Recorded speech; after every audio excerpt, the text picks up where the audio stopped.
আজকে বানাতে চলেছে কি কি রান্না সেটাই দেখো। আজকে বেশি কিছু করছি না, একটু সিম্পলই রান্না হচ্ছে, তো তোমাদের সেটা দেখাচ্ছি।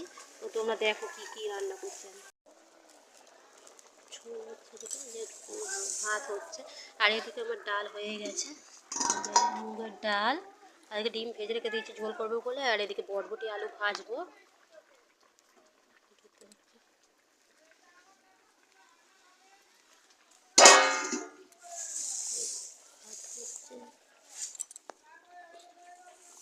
ডিমের ঝোল হচ্ছে, আর আমি রান্না করছি দেখো খড়ের জালে।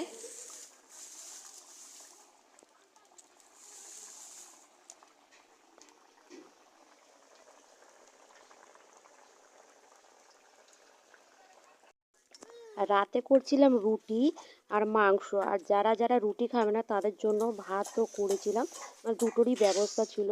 আর কে কে রুটি মাংস খেতে পছন্দ করো অবশ্যই কমেন্টে জানাবে, আর লাইক কমেন্ট সাবস্ক্রাইব করতে ভুলো না যেন। আমার এই ভিডিওটা কে কোথা থেকে দেখছো অবশ্যই জানিও। আর আজকের মতো ভিডিওটা এখানেই শেষ করছি, দেখা হচ্ছে নেক্সট ভিডিওতে, ততক্ষণ জন্য টাটা বাই বাই। সামলাচ্ছি, তোমরা দেখতেই পাচ্ছ যে ওদিকে চুলা পাকা এনেছি।